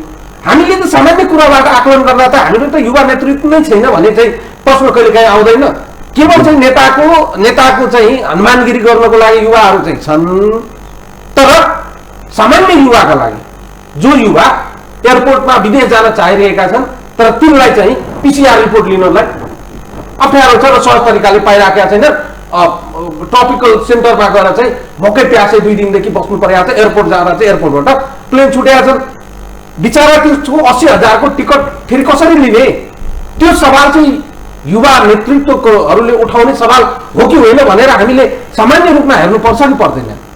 बिल्कुल, यो अघि नै मैले भने नि अनुरागजी, एउटा कुरा के हो भने यहाँ साथीहरूले पोजिटिभली कुरा गर्नुभयो, म पनि पोजिटिभली सोच्नुपर्छ भन्ने मान्छे त हुँ। तर हामी अहिले सन्तुष्टि यो पोजिटिभ सोच्दै गर्दा सन्तुष्टि हुने ठाउँ कहीँ पनि छैन कि। त्यस कारणले म चाहिँ के भन्छु भने हामी जस्ता युवाहरू चाहिँ अहिले सन्तुष्ट भएर अथवा यो चाहिँ यो एज इट इज गइरहन्छ भनेर हामीले बस्ने हो भने चाहिँ यो चाहिँ हाम्रो पुस्ता चाहिँ अब चाहिँ अघि 40% भन्दै हुनुहुन्छ, अराउन्ड 40% प्लसै होला युवाको सङ्ख्या। त्यो एक दिन गएर त बुढो हुन्छ। मैले यही स्टुडियोमा भनेको थिएँ, एक दिन गएर त्यो बुढो पुस्ता हुन्छ। र हाम्रो पुस्तामा अब के हो भने म साइलो हुँ। आजको अब जन्मिने चाहिँ बच्चाहरू अलमोस्ट 2 जना भन्दा छैनन्। हेर्नुहोस्, त्यसको मतलब के हो भने हामी जापानको, इजरायलको जस्तो चाहिँ वृद्धाश्रम बन्ने स्थिति छ। सबै चाहिँ आज जुन देशले तपाईँको युवाहरूलाई बाहिर सस्तो बजारमा बेचेर केही लासहरू दिनदिनै आउँछन् हाम्रा, होइन? यी इनर्जीलाई हामीले चाहिँ विदेशको चाहिँ एउटा सस्तो बजारमा बेच्ने राज्यको नीति जबसम्म हुन्छ तबसम्म हामी राजनीति गर्ने भन्ने या युवाको चाहिँ पक्षमा राजनीति गर्ने भन्ने हामीहरू युवा नेता भन्नेहरूले हामी सन्तुष्ट भनेर पाइन्छ? सन्तुष्ट हुन मिल्छ? कसरी मिल्छ? यस कारणले के हो भन्दाखेरि हामी यी जति पनि 40 लाखभन्दा बढी युवाहरू विदेशमा छन्। हेर्नुहोस्, यी रोग अब विभिन्न खालको केमिकलबाट रोगबाट चाहिँ फर्किनेवाला छ। यी मान्छेहरूलाई जापान समृद्ध छ, इजरायलले धेरै पालेको छ, युरोपियन मुलुकमा आफ्नो चाहिँ ज्येष्ठ नागरिकहरूलाई पालेको छ, तर यो देशले पाल्न सक्छ? त्यस कारणले कुरा के हो भन्दाखेरि हामी सन्तुष्ट हुने ठाउँ छैन। हाम्रो अहिलेको यो युवा पुस्ताले यो अहिलेको चाहिँ राजनीतिक तहमा एउटा ठुलो खालको चाहिँ धक्का दिनुपर्छ। राजनीतिक नेतृत्वलाई धक्का दिनुपर्छ, खुदको पार्टीमा धक्का दिनुपर्छ। यो चाहिँ 75 वर्षको आज प्रधानमन्त्री, हिजोमा बच्चा हुँदा पनि शेरबहादुर देउवा प्रधानमन्त्री चाहिँ सुनिरहेको थिएँ। आज पनि त्यही मान्छे प्रधानमन्त्री छ। म त्यो त्यसैको चाहिँ झोला बोकेर एउटा चाहिँ साथीहरू हिँडेर गर्व गरिरहेको छन्। आज उसैको लागि भोट मागिरहेको छन्। नेपाल काङ्ग्रेसको अधिवेशन भइरहेछ। अनि हामी सन्तुष्ट हुनुपर्ने, कसरी सन्तुष्ट हुन सकिन्छ? त्यस कारणले मुद्दा के हो भन्दाखेरि चाहिँ यो हाम्रो पुस्ता चाहिँ साह्रै ठुलो सङ्कटमा छ क्या। किनभने भोलि हाम्रो यो जुन युवाको जुन सङ्ख्या छ त्यो सङ्ख्या चाहिँ बिस्तारै हामी चाहिँ यो कति त के भन्छ यो यस्तै रहेछ भनेर छोड्न थालिसके। कति चाहिँ अब उमेर गइसक्यो, 40 पुगिसक्यो, अब मैले अपर्च्युनिटी खोज्नुपर्छ भन्दाखेरि अब त्यो चाहिँ एउटा नेताको पछि देश विदेशमा गइसक्यो। एउटा टेन्टेटिभ डाटाले के बताउँछ भने नेपालको लगभग 50-60 लाखको करिबमा युवाहरू विदेशमा छन्। कोरोना कालको स्थिति छ, विश्वव्यापी रूपमा चाहिँ आर्थिक मन्दी चाहिँ आउने लगभग छन्। कतितिर चाहिँ आर्थिक क्राइसिस सुरु नै भइसकेका छन्। 60 लाख मध्ये 30 लाख युवा मात्रै यदि नेपाल फर्किए भने, तिनीहरू बेरोजगार भए भने त्यसको बारेमा चिन्तन र व्यवस्थापनको बारेमा हाम्रा युवा नेतृत्वसँग कुनै प्लान छ वा हाम्रा युवा नेतृत्वले राज्यसँग यसको बारेमा डिबेट र डिस्कसन गरेका छन् कुनै पनि प्लेटफर्ममा? 60 लाख युवा मध्ये 30 लाख युवा यदि यो देशमा फर्कियो र तिनीहरूले काम पाएनन् भने, बेरोजगार भयो भने यो देशको चाहिँ यो देशले अर्को कुन बाटो समाउनेछन् भन्ने बारेमा हामीसँग प्रोजेक्ट र प्लानहरू छ। म तपाईँलाई भन्छु, अहिले आज फिलहाल अहिले पनि तपाईँ भन्नुहुन्थ्यो पिसिआर रिपोर्टको कुरा गर्दै हुन्थ्यो नि। आजको दिनमा पनि नेपालको नेतृत्व सकेसम्म युवाहरूलाई विदेशतिर धकेल्नु भन्नेमा छ। सकेसम्म, किन रेमिट्यान्सले देश चलाउनु पर्यो, अनि त्यसलाई विदेशमा धकेलौँ किन यहाँ धेरै युवा भयो भने फेरि अब चाहिँ यति अब बहसहरू हुन्छ र यो चाहिँ हाम्रो चाहिँ यो चाहिँ खोज भाग खुसिन्छ भन्ने पिर पनि छ इन्डाइरेक्टली। त्यस कारणले म चाहिँ मान्नै तयार छैन कि युवाहरू हेर्नुहोस्, एउटा मान्छे यो कोरोनाको टाइममा तपाईँले भन्नुभयो लकडाउनको समयमा एउटा नेपालको जसम्म चाहिँ हिँडेर घर गएको छ, काठमाडौँमा चाहिँ खाना नपाएर। एकजना दुईजना चाहिँ त्यहाँ चाहिँ कपनतिर मैले चाहिँ भिडियोहरू हेरेको थिएँ हामीले, खाना नपाएर चाहिँ रुममा चाहिँ रुएर म के खाने भनेर रुएर बसिरह यस्तो अवस्था छ। भन्दाखेरि हामी कहाँ छौँ भने हामी आफ्नो स्वार्थमा छौँ। हेर्नुहोस्, नेपालको सबैभन्दा गल्ती, यो सबैभन्दा चाहिँ कमजोरी चाहिँ नेपालका नेताहरूको र युवा नेता भन्नेहरूकै हो। म जिम्मा लिन्छु, म एउटा पार्टीको केन्द्रीय सदस्य पनि छु, त्यस कारणले म त्यसको जिम्मा लिनुपर्छ, हामीलाई त्यसलाई जिम्मा लिनुपर्छ। होइन भने तपाईँको चाहिँ एउटा चिज के भन्नु, 30 लाखको कुरा गर्नुभयो, 30 लाख मान्छे त के होइन 5 लाख फर्क्यो भने पनि यहाँ चाहिँ आतङ्क हुनेवाला छ। किनभने अब प्लानै छैन। तपाईँलाई म भन्छु, आज यो स्टुडियो मार्फत भन्छु, मसँग म यति कुरा म दाबीका साथ भन्न सक्छु कि तपाईँको नेपालले चाह्यो भने तुरुन्तै यो चाहिँ यो मान्छे बेच्ने काम बन्द गर्न सक्छ राज्यले चाह्यो भने। किन के गर्न सक्छ भने तपाईँको खाडीमा अहिले त हामी हेल्थ कन्सियस भएको छौँ नि। अब यो मौका नेपालले चाहिँ प्रयोग गर्नुपर्छ, उल्टो उसमा चाहिँ यसले सदुपयोग गर्नुपर्छ। यस्तो नेचुरल रिसोर्सेसहरू हामीसँग छ, स्पेसली पानी तपाईँको चाहिँ खाडीमा तपाईँको चाहिँ पानी मात्रै बेच्यो भने नि हामीसँग चाहिँ नि इनफ चाहिँ आर्थिक स्रोत छ। किन हामी सधैँ युवा बेच्न लाग्ने? हाम्रा युवा साथीहरू चाहिँ राजनीति गर्ने साथीहरूले यो विषयमा किन मुद्दा उठाउँदैन भने चाहिँ मेरो चाहिँ क्वेसन हो। र म चाहिँ मेरो पार्टीमा चाहिँ म चाहिँ यो अभियानकै रूपमा मुद्दा उठाउनेवाला छु। किनभने यसरी त हुँदैन। हामी एक दिन अब सकिन्छ, म 35 वर्ष भएँ, अब तपाईँको 5 वर्षसम्म पनि म चाहिँ यो भएन भने म पनि लाग्छु आफ्नो बाटोतिर। हेर्नुहोस्, त्यो हुन्छ। त्यस कारणले अब युवाहरूले चाहिँ यो सन्तुष्ट हुने ठाउँ छैन, सन्तुष्ट हुनुहुन्न। सबै पार्टीमा युवा साथीहरूले हस्तक्षेप गर्नुपर्छ र आउने पुस्ताको लागि सोच्नुपर्छ भन्छु म चाहिँ। दिलुजी, उहाँको प्रश्नको उत्तर छ तपाईँसँग? के उत्तर दिनुहुन्छ? मानिलिनुहोस् एउटा लिडिङ पोलिटिकल पार्टीको युथ लिडरको लामो समयदेखि तपाईँ लागिराख्नु भएको छ, 35 लाख वा 30 लाख युवा नेपालमा आयो भने त्यसको बारेमा तपाईँले राज्यको कुनै निकायसँग डिबेट गर्नु भएको छ, डिस्कसन गर्नु भएको छ, प्रोजेक्ट र प्लान छ तपाईँहरू तिनीहरूलाई व्यवस्थापन गर्ने आर्थिक रूपमा, सामाजिक रूपमा र राजनीतिक रूपमा कहाँ तपाईँ सेटल गर्नुहुन्छ? धन्यवाद। जस्तो उहाँले भनेको कुराहरूमा जुन मैले अघि के भनेको थिएँ भने जुन परिवर्तनको जुन हामीले परिवर्तन ल्याउने त्यसमा हाम्रो युवाहरूको भूमिका छ। जुन आफूले गरेको कामप्रति हामीलाई ग्लानी छैन, एउटा कुरा, किनभने परिवर्तन त हामीले गरेको हो नि त। त्यसकारण हाम्रो एउटै कुरा हामीले अहिले उहाँले सुनिलजीको कुरामा म के सहमत हो भने हामीले जुन राजनीतिमा परिवर्तन त गरिदियौँ, तर हामीले ल्याएको परिवर्तन व्यवस्थासँग हाम्रो हस्तक्षेप भएन क्या, त्यहाँ हाम्रो हस्तक्षेपकारी भूमिका भएन। त्यसकारण नै हामीले यी कुराहरू भनेको। अरू त ठिकै छ, हामीले गरेको कामप्रति पशु त छैन हाम्रो युवाहरूलाई। तर अहिले तपाईँले भन्नुहुन्छ वैदेशिक रोजगारमा गएका अथवा विदेशमा रोजगारका लागि मात्रै गएका होला नि त। कतिपय त नेपालको सम्पत्ति यहीँको बेचेर उच्च शिक्षा हासिल गर्नको निम्ति आफ्नो देशको सम्पत्ति नै बेचेर जो वैदेशिक पैसा पनि गएको छ।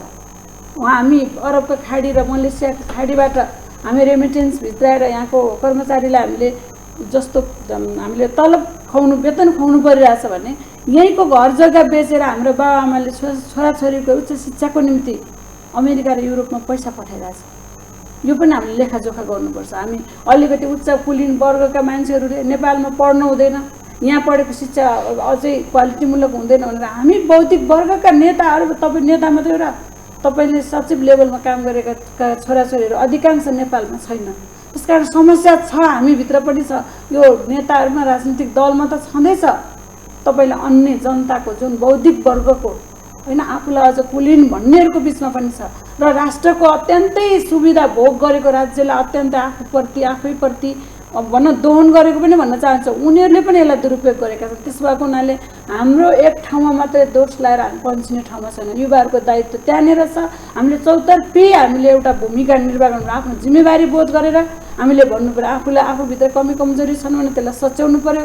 आफू आबद्ध राजनीतिक दलमा पनि यो छ भने कमी कमजोरीहरू छन् भने त्यहाँ पनि हामीले हस्तक्षेपकारी भूमिका खेल्नुपर्छ र राज्यसँग हामीले स्वतन्त्र रूपमा डिबेट गर्नुपर्छ। यो डिबेटमा मलाई लाग्छ म उत्रिएर म अहिलेसम्म पनि डिबेटमै छु। किनभने तपाईँलाई कोभिडकै कुरा पनि भनौँ न त, तपाईँलाई राज्यको यत्रो हामी समृद्ध नेपालको नारा दिइरहेको राज्य सरकार चलाइरहेको देशभित्र 1 महिना 1 वर्ष हामीले 1 वर्ष होइन अहिलेको त पछिल्लोमा भने तपाईँले टुर्नी खेलमा लामबद्ध लाएर हामीले एक छाक खानको खोजी गरेको त हाम्रो आँखाले देखेको हो नि त। त्यसकारण हामीले सरकार आफ्नै सरकार हुँदा पनि हामीले कुरा उठायौँ कि यो गलत छ।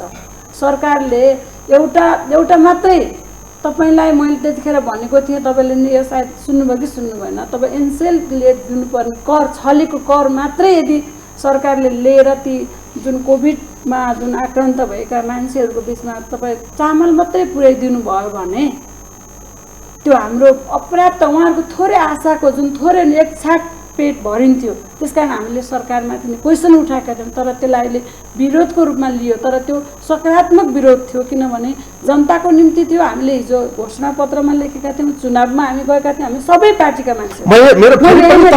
तपाईँले मेरो सवाल के हो भने तपाईँलाई सम्झना छ पहिलो राउन्डको कोरोना आउँदा मौतरीमा एकजना चाहिँ गरिब मुसहर थरका एकजना युवा चाहिँ वैदेशिक रोजगारबाट आउँदा बोर्डरमा उपचार नपाएर मरेको यो चाहिँ सरकारी तथ्याङ्क हो। त्यो तथ्याङ्क चाहिँ राष्ट्रिय एजेन्डा किन बनेन युवाहरूको लागि? म भन्दैछु ती युवा मात्र पर्दैन थिए वा ती युवा चाहिँ यो देशको युवा थिए मात्रै पुगेन। उपचारको निम्ति मात्रै भने तपाईँ कर्णाली नदीमा हाम फालेर मरेको त हामीले भनेका छौँ त। हामीले यस्ता मुद्दाहरूका राजनीतिक युवाहरूको लागि चाहिँ लाइमलाइटमा आउने चाहिँ आधार हुँदा रहेछन्। राष्ट्रवादको अमूर्त गाथाहरू गाएर चाहिँ मात्र युवाहरू चाहिँ हिरो हुने होइन नि त नेताजी। म के भन्न चाहन्छु, उत्तरदायित्व बोध भएन। तपाईँ चाहिँ के अरे जयसिंह धामीको मुद्दा उठाउनुहोस् भनिराखेको छु म। तर मौतरीको बोर्डरमा भारतबाट मजदुरी गरेर आएको ती युवा जो चाहिँ बोर्डरमा उपचार पाएनन् त्यो मर्यो भने त्यो चाहिँ राष्ट्रिय एजेन्डाका चाहिँ अमूर्त गाथा नभएको कारणले चाहिँ युवाहरूले मुद्दा नउठाइदिने। सबभन्दा हामीसँग के छ भने हामी एउटा कुरा चाहिँ के भन्ने, हामीले उठाएको मुद्दा उठाउँदै उठाएन। कोरोनाको आक्रान्त, कोरोनाले युवाहरूमाथि नै आक्रान्त गरेको थियो। राज्यमा लकडाउन थियो, युवाहरू पनि त्यो लकडाउनभित्र थिए। वैदेशिक रोजगारमा उनीहरूको बसेको छ, जो रोजगारीको ठाउँमा पनि कोरोनाले आक्रमण गरिसकेको छ। आफ्नो अन्तिम चरण त मृत्यु भनेर आफ्नै देशमा जाउँ अथवा त्यहीँ गएर जे गरेर त्यसलाई गरौँला भन्नेहरूले पनि न्याय नपाएको स्थिति हो। हामीले त्यो कुरा उठाएका थियौँ। तपाईँले मौतरीको कुरा गर्नुहोस्, नेपालमा आफ्नो देशमा घर फर्केर मर्न पाऊँ भनेर भन्ने, मर्नको निम्ति आएको नि त। नेपालमा कुनै त्यो उपचार त थिएन कोरोनाको। त्यतिखेर पनि उहाँहरूले अब घरमा आउनु समेत नपाइसकेपछि कर्णालीमा हाम फालेर आउनु परेको स्थिति छ। अहिले राष्ट्रियताको सवालहरू थुप्रै छन्, तर यी विषयमा युवाहरूले बोल्दै बोलेन, अर्गनाइजेसनहरूले गर्दै गरेन भन्ने कुरा होइन। तर तपाईँले अघि नै एउटा क्वेसन उठाउनु भएको छ नि, युवा मन्त्रालयको कुरा। त्यो समस्त युवाहरूको मुद्दाहरूको बोल्ने राज्यको विकासको मेरुदण्डको रूपमा रहेको युवा बोलेन त नेताजी। दिलुजी मेरो सवाल के हो भने तपाईँले राजनीतिक नेतृत्व नै मूलभूत सवाल हो भनिरहँदा मेरो सवाल के हो भने तपाईँले चाहिँ जयसिंह धामीको लागि चाहिँ सडकमा टायर बाल्ने चाहिँ तपाईँसँग क्षमता छ भने मौतरीको त्यो मुसहर जातको एकजना गरिब निमुखा जो चाहिँ इन्डियाबाट मजदुरी गरेर आएर चाहिँ बोर्डरमा बिते ज्यान गुमाउनु पर्यो बिना उपचार लिएर, त्यो एजेन्डामा चाहिँ राष्ट्रिय युवाहरू चाहिँ एक ठाउँमा भेला भएर यो देशको प्रधानमन्त्रीलाई ज्ञापन पत्र दिएको त हामीले सुनेनौँ।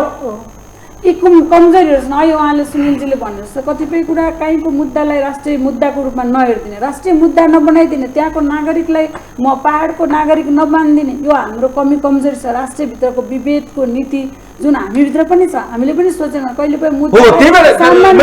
मेरो प्रश्न के हो भने तपाईँहरू चाहिँ कहाँनिर सेल्फिस हुनुहुन्छ वा युवा नेत्री चाहिँ कहाँनिर प्रष्टीकरण र भ्रष्टीकरणमा जोड दिएका छन् भने के गर्दा चाहिँ म हाम्रो नेतृत्वको नजरमा चाहिँ हिरो हुन्छु, के गर्दा चाहिँ म मिडियाको नजरमा हिरो हुन्छु भन्ने कुरा चाहिँ तपाईँहरूको बढी केन्द्रित चिन्ता र चासोको विषय हुँदो रहेछ। तर सामान्य रूपमा मैले यो सबैको लागि भनेको, तर सामान्य रूपमा जो कमन इस्यु छ, शिक्षाको इस्यु कमन इस्यु हो, रोजगारको इस्यु कमन इस्यु हो, स्वास्थ्यको इस्यु कमन इस्यु हो, त्यसको बारेमा त कुनै पनि युवा सङ्गठनले सडक तताएको वा प्रधानमन्त्रीलाई ज्ञापन दिएको वा सामूहिक रूपमा एक ठाउँमा बसेर एउटै आवाज बनाएर आन्दोलन गरेको त देखिँदैन। कतिपय फेसबुकमा मात्रै अब भनौँ न, अब लोकप्रियताको निम्ति आफ्नो कुराहरू लेखेर लोकप्रिय हुन्छु भनेर लेखिरहेका छन्। त्यो कुनै राष्ट्रिय मुद्दा होला संसदको निम्ति बनायो भने त्यो एउटा एजेन्डाको आन्दोलनको रूपमा त्यसले आकार ग्रहण गर्दैन। तपाईँले सो फिजिकल रूपमै हामी जानु पर्थ्यो। लकडाउनको बेला अथवा कतिपय युवा साथीहरूलाई, युवा सङ्घ संस्थाहरूलाई बाहिर निस्किन अप्ठ्यारो होला, तर एक मुखमा एउटा एकबद्ध तपाईँहरूको तपाईँले फेरि पनि मेरो प्रश्न छ, तपाईँहरूकै पार्टीभित्रको विवादलाई ल्याउँछु। तपाईँहरूको नेकपाभित्र विवाद भएपछि कोरोनाकै बिचमा टुडिकेल घेर्ने गरी चाहिँ युवाहरू ओह्राल्न सक्नेले एउटा चाहिँ 10 जना युवा मिलेर चाहिँ प्रधानमन्त्रीलाई ज्ञापन पत्र दिन नसक्ने भने हुन्छ र भने तपाईँलाई यो त अहिले अब यो बहस मैले एउटा युवाहरूको बहस भएर मात्र मैले यो इच्छा शक्तिको सवाल आयो कि के आयो भने तपाईँ मित्र 5 जना जम्मा हुनलाई मलाई चाहिँ इच्छा शक्ति भयो, मैले 4 जनालाई निम्त्याएर डिबेट गरेँ, हामीले स्वास्थ्यको चाहिँ मापदण्डलाई पुरा गर्यौँ। तर राष्ट्रिय इस्युमा 5 जना नेताहरू चाहिँ बसेर छलफल गर्न भइराख्दा 5 जना राष्ट्रिय युवा पार्टीका चाहिँ युवा नेताहरू एक ठाउँमा बसेर यो विषयमा चाहिँ प्रधानमन्त्रीसँग वा सरकारवालासँग एउटा ज्ञापन पत्र दिएको भए त यो बुझिन्थ्यो नि, यो नेसनल एजेन्डा हो है। म थोरै समय थोरै लिएँ यहाँनिर। तपाईँले भने जस्तै हामीले के भनेका थियौँ भने राष्ट्रिय एजेन्डाको कुरा हो। तपाईँलाई महतरीको केस होस् या जयथाम सिंहधामीको कुरा हो, यस्ता बग्रेल्ती जुन पार्टी जुन राष्ट्र सरकार थियो हाम्रो, हामीले सरकारले उठाउनु पर्ने, सरकारलाई दबाब दिने कुराहरू थिए। जुन टुनी खेलमा हामीलाई लाज लागिरहेको थियो नि त, हाम्रो सरकार थियो, हामी लोकप्रिय सरकार, हामीले यस्ता गरिबी उन्मूलनको निम्ति हामीले अब भनौँ न ठुल्ठुला हामीले रेल र हामीले होइन यो पानी जहाजको कुरा गरिरहेको बेला हाम्रो देशमा कोरोना आइरहेको थियो। त्यो कोरोनाको बेलामा जब लकडाउनको बेलामा जुन बिहान दिनभरि भारी बोकेर जब बेलुका खानुपर्ने जनताहरू लाइन लगाइरहेको थिए, हामीले त्यसको विषयमा कुरा उठाउनु पर्ने कहाँ थियो त? हामीले आफ्नो पार्टीभित्र थियो, आफ्नो सरकारभित्र थियो। त्यसपछि हाम्रो पार्टीमा तपाईँलाई अहिलेसम्म जुन विखण्डन जुन विभाजनको स्थिति आयो नि, त्यहीबाट रेखा कोरिएको छ। जुनको विषय सरकारले बनाउनुपर्छ, त्यसको छलफल हुनुपर्छ पार्टीभित्र र अन्यले पनि यो आम जनताको विषयको कुरालाई हामीले छलेर जान मिल्दैन। जस्तो ल तपाईँले अर्को पनि सवाल छ, धेरै समय छैन, तपाईँहरूकै नेतृत्वमा तपाईँहरूकै पार्टीको चाहिँ सहयोगमा चाहिँ सरकार बनिएको छ।